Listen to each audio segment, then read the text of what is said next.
Hey, everybody. Thank you very much for swinging by this week. We are so stoked with our guest. I am pumped for this all week. I've been looking forward to this. Todd-Bits is excited to welcome just such an amazing person doing such amazing things. She's a mom. She's out to change the world one bite at a time. She's an influencer. She's a dog mom, which is a huge win here at Todd-Versations for our team. But she's promoting change that the world needs to hear. Please, everybody, give it up and welcome the produce mom, Miss Lori Taylor. Welcome, Lori. Hey, thank you, Todd. It's great to be here and connect with you and all the folks that follow along with what you're doing here with Todd-Bits. It's been great to see you launch this, and I've followed along and I've learned a lot, and it's wonderful to be here today as your guest. So thank you. Wow, thank you. That thrills my heart for you to say that, because you're the one that has blazed the trail. You have done so many killer things in this industry, which we're going to talk about today. And your positivity is overwhelming to be around. And the way you live and breathe this business, and where it comes from your heart, which is truly where it comes from. You see it, you wear it on your sleeve every day. It's motivating. It's inspirational. So let me come back around and thank you for what you've been doing. And I'm excited to have this conversation and get into some of these topics I think we both share that are passionate about, especially when it comes to consumption and kids and life and making this world a better place. So thank you for hanging out with me. Oh, well, thank you. Yeah, and you're too kind. There are lots of amazing marketers that have been part of blazing this trail. Yeah. And, I remember those days at Indie Fruit when we were starting the Produce Mom as a pretty humble blog, and my path crossed with yours early on. And then you were doing some consulting with Braga and Josie's Organics, helping launch that. And, so Todd, you've been part of the trailblazing yourself, and yeah. Thank you. It's great to be here, and thank you for the kind remarks. And, this all did start through passion, and it mostly started as I evaluated my convergence of my two lives, my professional life and the produce supply chain, and my personal life as a mom, and realizing that I was getting more inquiry from my peers, more inquisitive myself. Where does someone go to learn more about all the brands in fresh produce, finding the facts about farming, like really breaking it down into digestible pieces that the end consumer, someone who hasn't studied agronomy or plant science or, nutrition even for that matter, but how can we break it down so people can understand this? And what I realized in 2012 when I bought the domain, I realized that, hey, there's a void. There's a categorical void here in a very global industry that has, that's poised for success always. I mean, we represent a product line and a commodity that's enjoyed by people all throughout the world. One thing that I love to say is there's no doctor, there's no healthcare professional, there's no religion, there's no corner of this earth that is discouraging any of us from eating more fruits and vegetables. And that is really such a unifying magnetic force when you consider, the types of things fresh produce is a grand connector. The cultural side of this industry has moved my soul since the minute I got involved in this industry. And I felt strongly in 2012 that we needed that consumer facing platform that was all about education, that was a rallying cry, a community-based brand to really do what we're still focused on doing at the Produce Moms. And that is, we want to get more fruits and vegetables on every table, period. Yeah. Well, look, it's hugely important. To your point, sun, water, food connects this entire planet. I don't care who you are, what you are, you got to have all three. You can't go without any one of the three to survive on this planet. And I think it's that when we think about food and the connectivity that it has on a global scale, these conversations need to be raised, especially in the environment of the way we treat food today, right? It's certainly is concerning when you think about the food that is out in the system today, both good and bad opportunities. So I want to get into a little bit about the Produce Mom, just kind of step back for a second and go back to that evolution that you had, that epiphany moment of like, I'm going all in, because you did. You jumped in, you didn't have a plan B. You went right to the edge and said, screw it, I'm going to jump. I know I have a parachute on my back eventually, and it's going to open before I hit the ground. And that, I love that leap of faith, right? And I think it's just so inspirational for any young business to get around people that have taken a leap of faith, because it's so inspiring. But when you started this, and you talked a little bit about your audience, what were you really aiming for in the beginning as a target audience? And I'm going to give this question in two parts. Then what were you aiming for? And then what is it like today as you've evolved? So when this launched in 2012, it was owned by Indianapolis Fruit Company. I think a lot of people that are following along with us today are probably aware of, how the Produce Moms, started and where it is today. And the fact that it started as something that was my work for hire.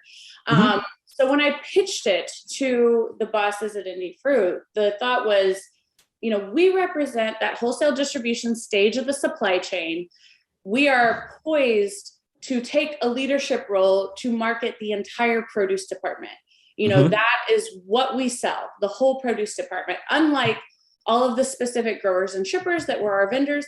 And even the retailers, the retailers make a lot of money on center store items. They make a lot of money on, alcohol and frozen foods and canned food. So they can't just talk about fresh produce. And certainly, if you're a citrus grower, why would you talk about anything other than citrus? You're not. So I felt strongly that we are poised to take this on at wholesale distribution.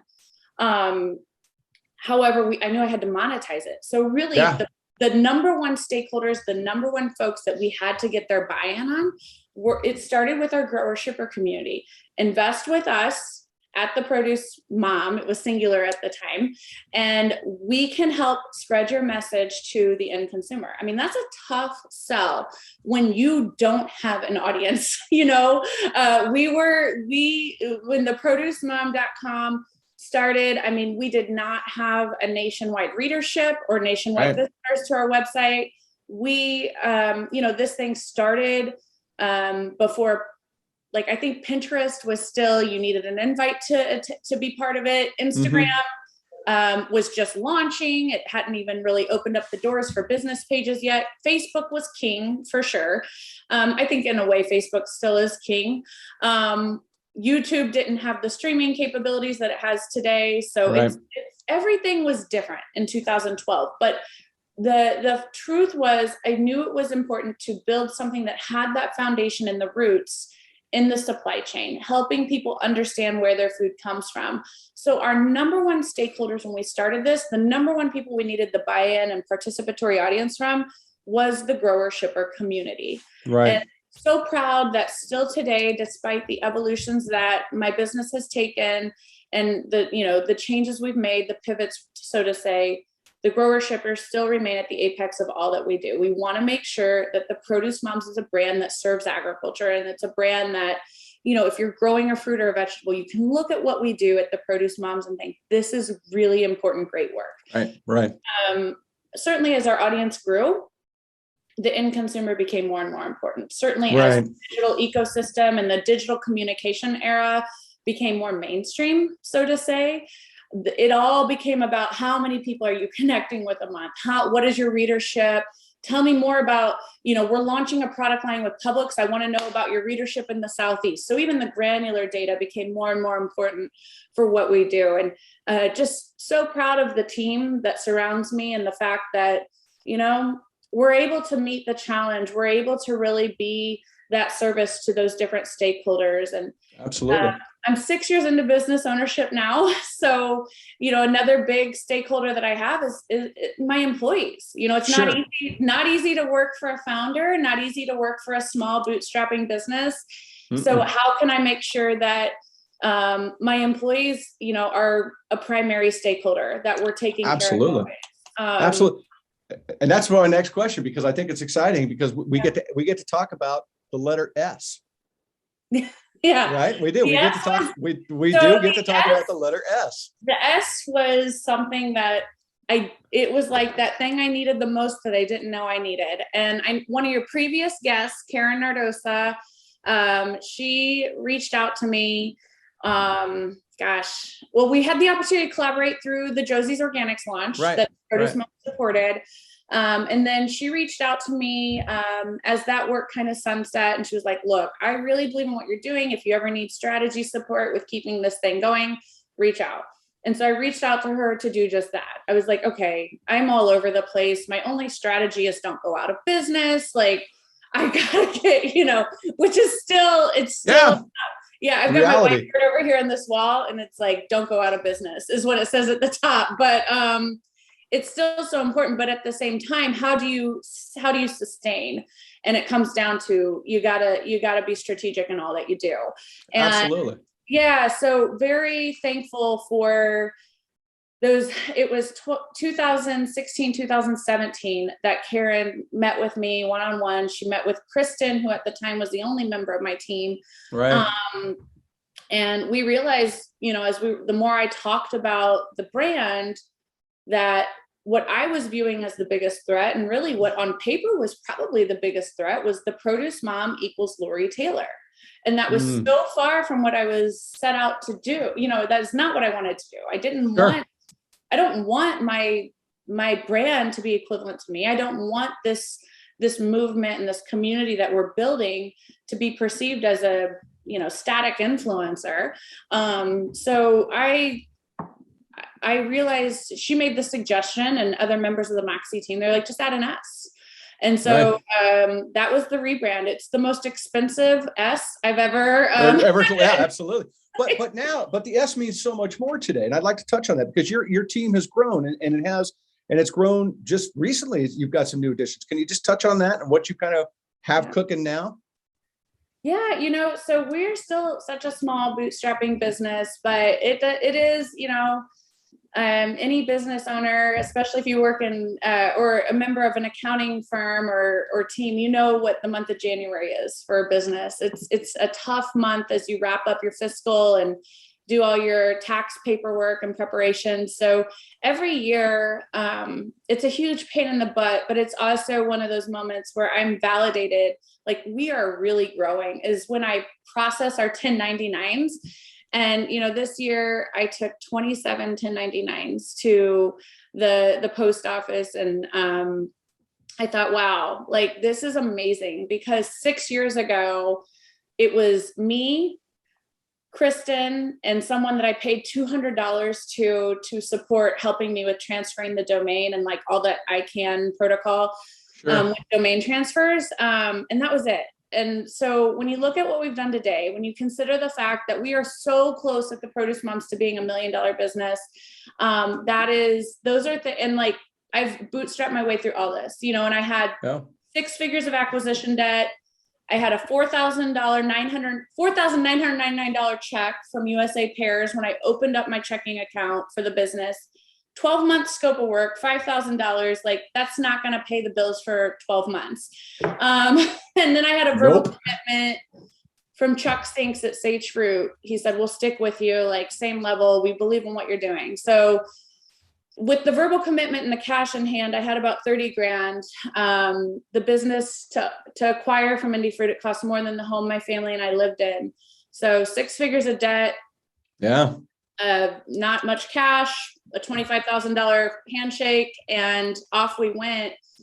And when I look back on each of those, like all the financial paperwork, the things, the P&L, which is how so many people measure the success of a business. And here soon we'll get to how I measure it in so many other ways, but the P&L is obviously very important, like no profit, no business. And it's amazing how the growth that we've had, it's awesome. I feel absolutely so blessed. I'm not afraid as an entrepreneur to identify the fact that, I don't have, like I have a LinkedIn expert. I have someone on the team who does nothing but Pinterest, someone on the team who does nothing but Instagram. So we have found content area experts and we've brought them in and we've contracted with them to do these specific roles. So like my next big goal is less 1099s, more actual full-time employees. And we'll see, hopefully we'll get there. My goal is to add a few full-time employees this year, but when you're small, bootstrapping, absolutely. It takes a while to get there, but I love it. Well, worth it. Absolutely. There's the old adage, you're what they say, you're never too big to fail, but you're also never too small to succeed. Right. Mm-hmm. And so you epitomize that where you started with, you started back, you literally started with your back to the wall and you kicked and clawed your way forward to the point that you are today. And it's super exciting because, as we touched on earlier, consumption is a really big thing. I talk about it all the time. I firmly believe in. I want to get into that a little bit just behind the brand for you and what you guys are doing. But, you know, I always say that, you know, my job is to get you to eat the apple, right? First and foremost, and I'll convince you to eat the organic one, or eat this varietal, whatever it might be, you know, in a hypothetical kind of scenario. But it's so important that we continue these conversations of consumption. And consumption is an interesting thing. You know, COVID's done one thing. It certainly has increased consumption in the fruit and vegetable space. I just read an article yesterday. The UK come out, and I think they've increased fruits and veg like some 30% during the COVID deal, which of course folks are eating at home more, which I'm sure attributes to a lot of that. But it's great to see those kind of numbers. But consumption is an interesting thing because there are barriers that people, you know, don't necessarily think about. One of which is cost is always a barrier to consumption on anything. Prep time is an issue when it comes to consumption, as well as cooking knowledge. Like, how do I cook? This looks really great. The profile sounds great, but how the hell do I do? You know, what do I do with it? So I want to talk a little bit about consumption because, you know, as you've created this iconic brand and you know, it's about positivity and promoting change. In your opinion, what are some of the biggest challenges that you think parents have today in increasing consumptions of fruit and veg inside their own families? Yeah, I mean, it's really hard to compete with, you know, Cheetos or an apple example. Something that we say often at the Produce Moms when we're talking to folks, like, yes, we promote specific brands. We have brands that are exclusive organic growers or exclusive indoor agriculture. So to your point, like, you know, that's like the secondary or tertiary goal that we have, is to get folks interested in specific farming styles or specific brands or varieties. You know, apples over Apple Jacks is a good adage that comes to mind, and something we say often here at TPM. But you know, it's tough. I mean, it's really tough. And I'm in those trenches even today as a mom of preteen and teenage boys. I see my older son, and, you know, he's at the point now where like sports performance is top of mind. He's got, you know, physical goals that he's working towards. So he's starting to be more open-minded about filling half his plate with veggies and then adding other things. But it takes a long time. I mean, and I think that you got to approach this with a realistic mindset, knowing that, you know, households today, there's financial pressures. There are pressures from like the different regions. You know, I've been born and raised in the Midwest my whole life in Indiana. And I am pretty confident that the local cuisine here is quite different than coastal California, where a lot of our producers are at for the fresh leafy greens. And so you know, I think that those are all things like keep a very open mind when you're talking to folks. Never try to create an environment of ultimate positivity that includes in our own households. And that most definitely includes in the way that we as industry professionals market our products. You know, it is, you know, we all have our own brand objectives, of course, but at the end of the day, 90% of Americans aren't eating the recommended amounts. So the health and wellness messaging, it hasn't worked. It hasn't worked for a long time. So how are we going to help people understand that fruits and vegetables are delicious, nutritious, convenient, and affordable? That's something we're working on every day at TPM. And, you know, Todd, I think a keep it simple approach is really important. You know, we always tell people, if your kid has one favorite fruit or vegetable, you know that they'll eat that, stock it, serve it often, serve it daily. Eventually, they'll be more open-minded to trying new things. We've created content at the Produce Moms that we've received great feedback on from our audience. Things like, if you love this, try this. And we've matched up similar textures, similar flavor profiles. And that's been a really successful approach for us too. And then of course, like, we have no shame in the sneaky veggie strategy either. You know, the blended burger project that the Mushroom Council that's fantastic. Brilliant. Absolutely brilliant. It changed households. It changed schools. I do it all the time, weekly in my home for spaghetti night. It's always blended ground beef. I love it. So I love it. What do you think when, you know, and it's kind of framing up this consumption conversation a little bit more, what do you think the industry's responsibility is to increasing fruit and vegetable consumption for youth though? Right. I'm not talking about, I just was, you know, specifically because, you know, I don't necessarily know, you know, it's hard to market to kids, but we do market to kids. Right. But I think when it comes to fruit and veg, sometimes we don't necessarily realize they're actually in the grocery store sometimes with mom and dad as well. And so I Yeah. get my question back to you is what's the industry's responsibility for that? Well, I think that we have a responsibility to quit acting like consumption is so dark and dreary. Okay. I know that I just a few minutes ago said 90% of us aren't eating enough. Yeah. But let's also evaluate some critical facts. Like the fact that I can call Domino's Pizza and get a cauliflower crust pizza is huge. Like I realize that that's not the form of cauliflower that our, Salinas Valley growers are wanting folks to enjoy. But the fact that that is mainstream, the fact that we've got veggie chips and straws and, it's top of mind. I get that it's not the form that we all are trying to promote, but Sure. there is a societal shift that's happening that is positive. That's positive energy. It's positive. It's a positive presence where the integrity of the produce department is bleeding out into other areas of grocery retail. It's so positive. Yeah. And, so I do think that as an industry, let's be really positive. I think unfortunately the plant-based movement, that ship has sailed. It's owned by the alternative meat industry, which is such a shame because we are the original plant-based food. I think that there is opportunity to capitalize and connect with folks that are making those commitments and interested in that lifestyle. But, alternative meats beat us to it. And, so I do think that as an industry, we have to stay steadfast on promoting fruits and vegetables. I think commitments to child nutrition initiatives and policy in the United States are so important. It's one reason I 100%. so involved with, the work that IFPA is doing from a government affairs point of view and, something that we do from a grassroots political action at TPM. I really think that school meals, programs like WIC can be absolute catalysts for creating change in the way that children view fruits and vegetables. I'll give you a quick example from my personal life.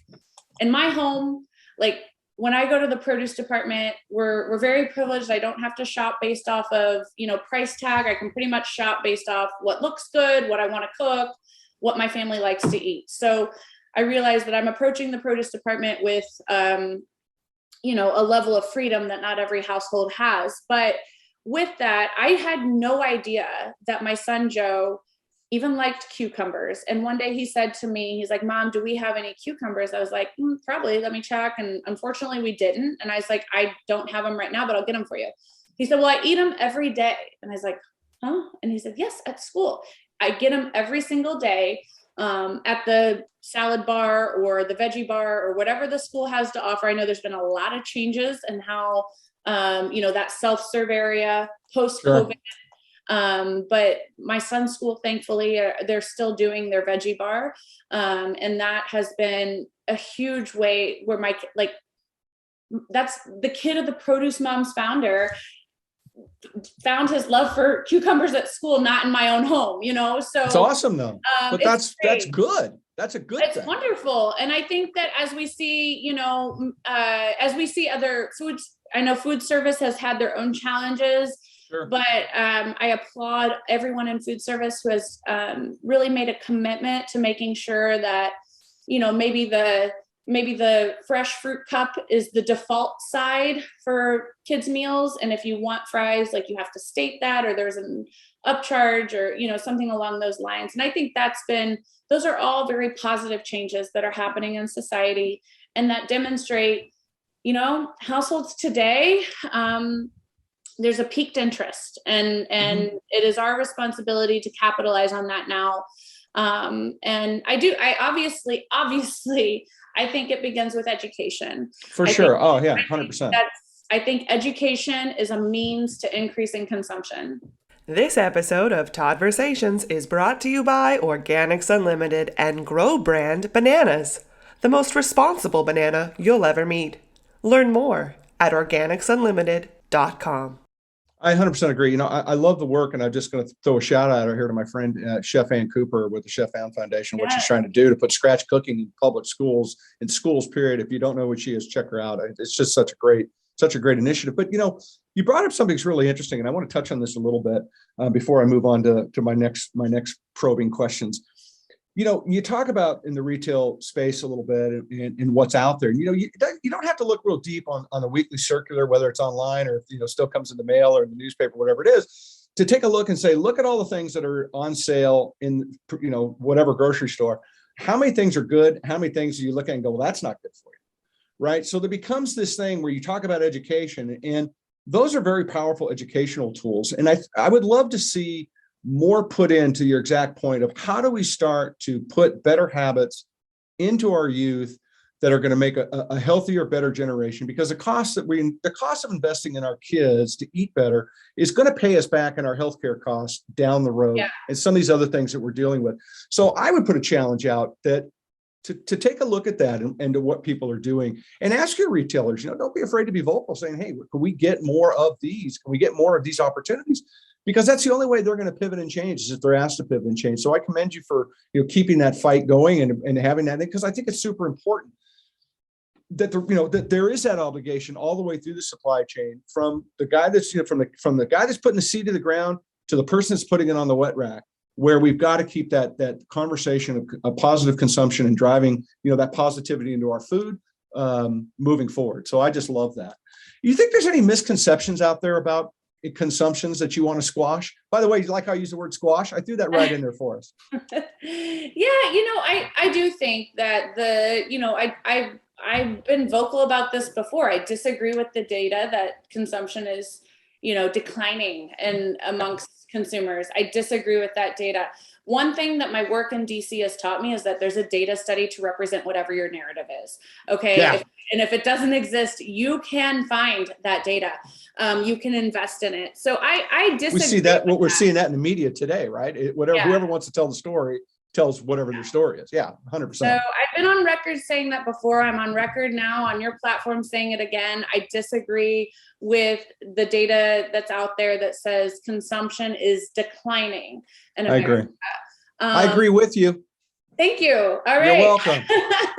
I know that I'm an entrepreneur. I'm an eternal optimist. I always see opportunity, but I do think that when anecdotally you consider that fringe effect and that fringe presence of fruit and vegetable throughout grocery retail and food service, I have a hard time believing that consumption is down, especially when we also consider that farmers continue to put these crops in the ground. They continue to harvest them.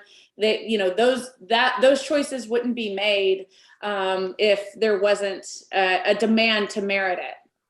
100%. I mean, you can't look at the organic movement in the last 15 years and wonder if it's going backwards. I mean, 35 years ago, when there was no movement, and a lot of people from my generation were kicking indoors and, trying to figure out a way to make this thing fly. I could agree with it back then, but today I don't see it, because you have to look at what's coming. You have to look at just the transformation of the organic industry, just from a sheer dollar amount alone. It's very hard to look at those sheer dollars that are in just that organic space and wonder if consumption's going down. I went to public high school, but I'm pretty sure that math doesn't pencil.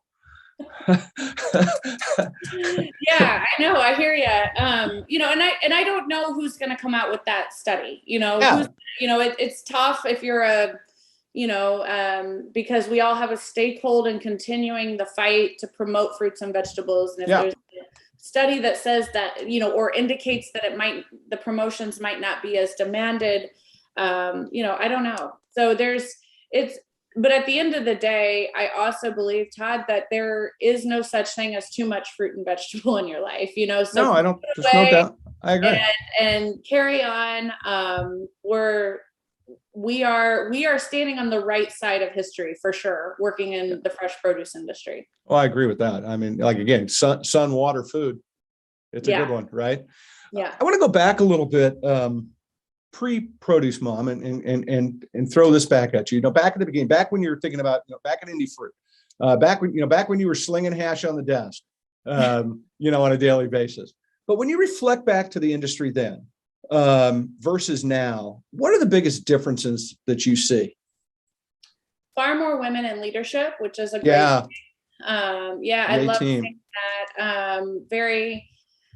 I remember when I was at Indie Fruit, like I was the very first employee they ever had in the office that had a maternity leave. So like it was a whole new world for them.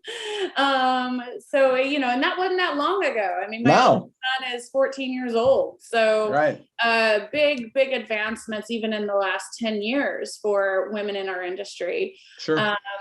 Obviously the direct to consumer efforts, whether you're talking about marketing or sales, for sure, like that's the number one thing that I've noticed. And then also just the I feel like everyone's such a competitor now, I mean, it's like when you consider even the competitiveness between grocery and retail, like the emergence of technologies such as DoorDash and other, rapid delivery outlets, dark kitchens. I mean, there's just been a lot with, there's been a lot of new competitors that have emerged as a result of technology and then advanced through the COVID pandemic when folks had to turn to alternative ways to get their food. Right. No, agreed. Yeah, no, the transformation to me has been very interesting to see. And the technological transformation has been very interesting to see. Yeah, and I think what's been really tough for me is the fact that we're so focused on always being so cheap. I think that's, to me, when I look at something, it's gotta stop. It's gotta stop. Well, that's my next question I was going to ask you is like, what, going back to the indie, going back, right? Not today, but going back and looking forward from this point, what's some of the biggest disappointments that you think are happening out there? For me, I'm going to go all in and say being cheap as the narrative is the worst. Yeah, I hate it. Like it came full circle for me when I was with Del Monte in Costa Rica, and they took me out there in 2019 to help support their sustainability report that they were working on. And it came full circle for me at that time. I was like, I felt guilt for selling bananas at the price I sold them. Yeah. Conventional or organic. I was like, what in the world? America can afford to pay 69 cents to $1.50, $1.20, whatever the right price point is. I don't know, but I can tell you with certainty, when I was selling those bananas on promo at 29 cents a pound, that's not okay. Like there's no reason why, our growers shouldn't be financially rewarded and put in a position where they can pay the labor and an equitable wage at all times, every stage of the supply chain. And, that was my biggest, I learned a lot on that trip, but that is the emotion that I look back on. I'm like, it's the strongest emotion from that entire immersion experience in Costa Rica was, wow. Like I had an overwhelming sense of guilt for the promos that we would run and the hand that I had in selling those tropical fruits at an unethical price point, frankly. Yeah. And I get the conversation around economy and income and all this, and I'm not trying to go down that trail, but I think it's a really slippery slope when we start to undervalue our food. I think it's really slippery when we try to use the word, try to make everything so cheap by driving out inefficiencies or doing this or cutting a corner. Maybe if they cut a corner on food safety, that backfires. Maybe they're cutting a corner on labor standards, that backfires. Maybe it doesn't matter. But I think when it comes to food, I just don't think we should try to use the word cheap at the same time, because I think it becomes deadly in some ways. I think it's a real concern. No, cheap food has no place in the produce department. Even our most affordable items should never be described as cheap. Cheap has a hidden cost. Let's be honest. And no matter what, cheap has a hidden cost. Cheap food, higher healthcare. Let's be honest. If you cannot, if you have a word on the back of a box that has 27 letters and 19 consonants and you can't pronounce it, you got to wonder. Right.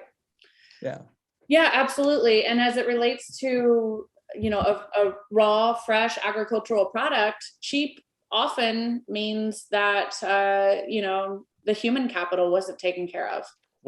Absolutely. No, I just think that, to me, that's one of the things I would love for us to get away from is just to get a better, clear understanding in our country of what it takes for a farmer or somebody to put food on your table and actually fully understand what's involved. What does it mean to go milk a cow at 4:30 in the morning when it's 22 below, right? What does that do? How does that work? We don't have any concept. We just expect it to be there. And I think that we've not done a good job of elevating that. And that's what I love about what you're doing. That's what I love about this platform, is to drive these conversations forward, to put a little bit more common sense back into these conversations and just do that. You know what? We're not going to change the world overnight, but I would love the fact that we just make, and you do it too, you make people stop and pause. And I'll take stop and pause as the first step to make changes. I completely agree with you. Yeah. And, as I said, education is a means to increasing consumption. Education on the farming economy is part of that. It's not just, it's the number one reason I launched the podcast in 2018 was because I knew this is far more than how to select, store, and serve your fruits and vegetables, which we do a very good job and a comprehensive job through our website. But I knew that we needed to take it a step further and have a space within our ecosystem where we could talk about the farming economy, talk about the supply chain, talk about all of the different people, hands, professionals, and technologies that it takes to make fruits and vegetables available 365 days a year. And I do think that the American consumer, with all consumer products, to be honest with you, I think needs to better understand the supply chains behind the goods that we buy on a daily, weekly, monthly, or annual basis. Yeah, I absolutely agree. And I think there's some good people out there, rattling the cages about supply chain, even in our own business. There's some other people that are doing some pretty cool stuff that are dropping some good bombs for us to think about. And I think it's really important that we do. One of the things that, and I'm glad we had this conversation because it leads me up where I want to come back around to something that I'm excited about. I know you're excited to share about. And I just think, I'm so proud of you guys for doing this. And this is not something you wake up and go, well, this isn't going to be an easy to do decision, but you guys are working on becoming a certified B Corp. So can you kind of tell everybody just real quick, give everybody a 411 of exactly what it means to become a certified B Corp. And then I got a couple of questions I want to ask you about that. Okay. So in the world of consumer products, B Corps is kind of like a gold medal standard, so to say, in terms of these are brands that are committed to purpose beyond the P&L. And these are brands that view business, for-profit businesses as a force for good. And you have to, just like all certifications, you have to state your facts, back it up with documentation. You go through the thesis process where you defend that documentation as the owner of the company. And then the B Lab evaluates it all, and they identify if you truly are meeting all of the standards that you say. The standards of B Corp are rooted in the UN Sustainable Development Goals, and they are, for us at the Produce Moms, we ranked very heavy on how we are serving the community, the end consumer, as a public domain of information. That was where we indexed the highest. Our governance, due to the way that I've structured the business, the different policies we have in place for everyone that works here, we also index relatively high for that as well. The governance of this business was rooted in, I've got, we're the Produce Moms. I've got to be a place where moms can work and thrive, and the way that we've been conducting business as it relates to our governance and workforce index is very high with the B Corp model. But there's other, you have to define your stakeholders, and it's been, to your point, Todd, this has been the hardest thing I've ever done. Harder than surviving with that $5,000 check, 6 figures of debt, certification. I started this to give you a timeline. Okay, so we're talking early February. And this show will publish in a couple weeks probably, but I started this process in January 2021, honestly thinking that this will be about 6 months. I thought it would be a 2021 achievement for the Produce Moms. And I started in January because I thought, it could be our October announcement. Cause with the big PMA, Fresh Summit, whatever it's going to be called now. Everyone likes to have their big, reveal going into that. And so I thought B Corp would be ours. I was not even halfway through, what you had to do. Well, why'd you do it? I mean, that's a great question. I did it honestly because, I felt strongly that we qualified first and foremost. Sure. I admire a lot of the brands that are part of. Oh, there's some killer brands that are B Corp. Amazing brands. The brands that move your soul, the brands that make you feel like you're connected to a movement. Within agriculture, we have a few examples like Tillamook, mostly in dairy, to be honest with you. Tillamook, Danone is a member of B Corp. There's Patagonia for the outdoors, aficionados. Thrive Market's a B Corp now. They're a fantastic group of people. Yes, and it's been a, these are brands that I've admired and I've tried to emulate as I've put together the Produce Moms. And I realized that a lot of these brands that I was looking at, a common thread amongst the ones that moved my soul the most, they were B Corp certified.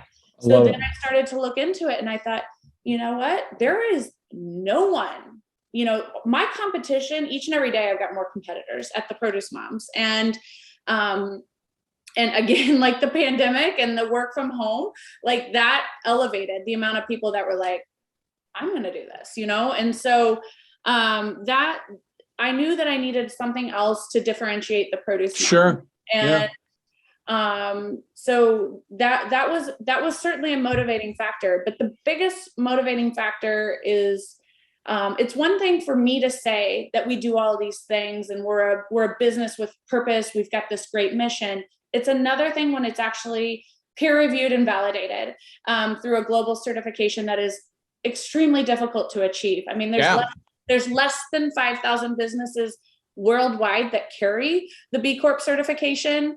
And the reason that number is so small is because it's extremely difficult to qualify.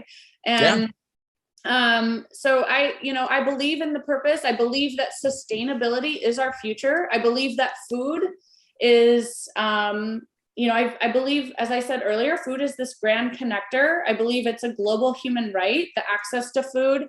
And I believe that, and the crazy thing, Todd, is I thought when I started this, and then the process and all of the validation and the, 14 months plus that I've been working on this, I have told my team since the beginning, this is simply the values of agriculture. These values that are part of B Corp that we are being vetted on and scored upon, these are values and, business processes that were taught to me by the farmers that we work for and work with. So, I love it.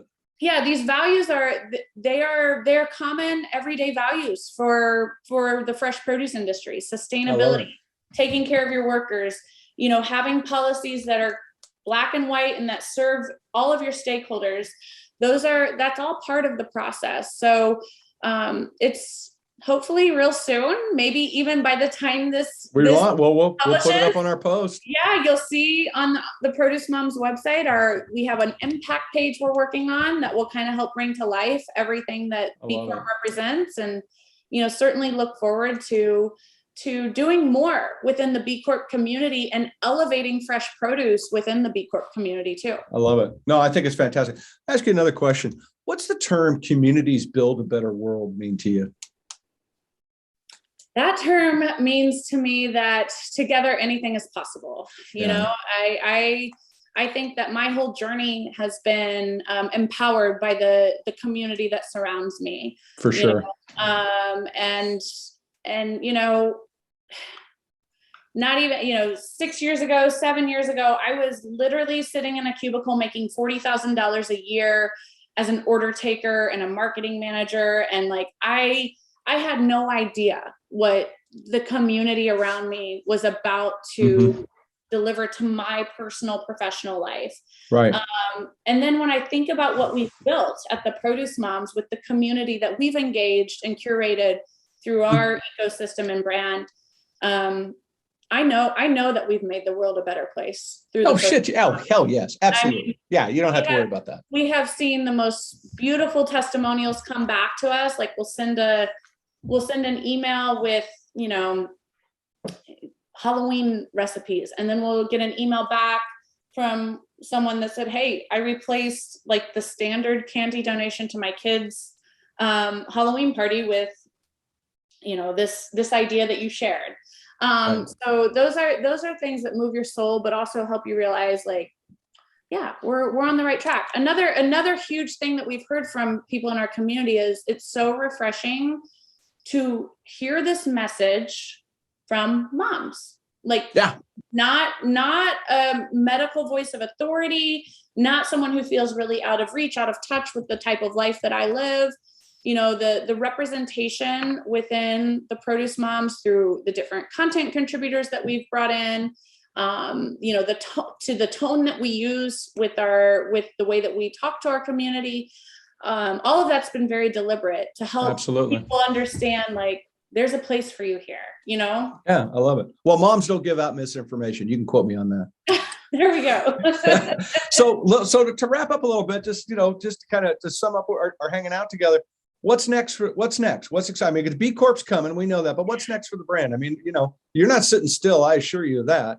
No. So, you got a little tidbit? You want to drop a little gossip? What do you got? Come on, throw a little something at me. So, you know, probably another huge thing that's happened is our brand appearing in packaging through our co-branded initiatives with grower shippers. Sure.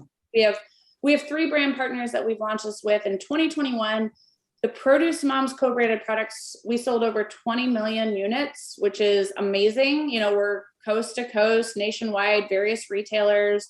So that feels that's amazing. Exciting. Yeah, that's exciting. So that is, I'm in discussions right now with even outside of the produce industry, doing some licensing initiatives and co-branding ventures. So that's definitely, hopefully, in a 2022 announcement. Well, you're coming on here to do it, right? Yes? Yeah, well, for sure. I'll let you know when it comes together. But you know, I think that the more, better, unique, special. That's kind of our mantra at TPM when we think about what we're going to do. Like, we got to do more, we got to do better, we got to be unique, and we got to be special. And so that's what you can expect from us each and every year. I love it. You know, one of the big things I say on this broadcast is I'm all about inspiration, right? I say it all the time. I end every broadcast, go inspire somebody. It's easy to do. You know, just saying hello to your neighbor is a source of inspiration. You just don't realize how much inspiration it actually is, but it is. But you know, what you're doing is inspiring. You're an inspiring person. You uplift. You can't be around you. And you know, the clouds kind of part. The sun comes out a little bit. I mean, you know, you have such positive energy all the time. It's fun to be around, and it's fun to have you on my broadcast. It's fun to talk about what you're doing because, you know, I love it. I think it's great. Positivity wins the day in my world every day, and increasing consumption and common sense in the food world is certainly not a place you're going to have a hard time getting me to stand toe to toe and try to support with you. So I thank you from the bottom of my heart for hanging out. I really am. I'm super stoked. I'm so proud of what you guys are doing. So from everybody here at the TLC side of things and Todd-versations and Todd-Bits, love for me back to you guys. Please come back on, share. You know, this platform is at your disposal. And let's just keep, you know, banging the drum and making a difference in this world. Thank you, Todd. It's been a pleasure. And thank you to everyone who's tuned in. Thank you. I appreciate it. Thanks, everybody, for hanging out with us. This has been a ton of fun. I'm inspired. I don't know what the hell I'm going to do the rest of the day. I'm going to go write good emails to people. I'm sure something good's going to come out of this conversation because I'm too pumped up right now. But thanks for hanging out. You know, go inspire somebody. I say it all the time. I'm going to say it again. Go say hi to your mailman today, or mail person, or mail lady, whoever it is. Just say hello. Introduce yourself if you don't know a neighbor. Just try it. I'm telling you, you will totally change the trajectory of your day. Inspiration comes from a lot of different angles. And if we can control that and put some of it out there in the ethos, that's a pretty damn good day. So thanks for watching. Thanks for hanging us out. We'll see you on social media where all the cool kids are. And we'll check you out in our next episodes coming up. Take care of everybody. See you. Thanks.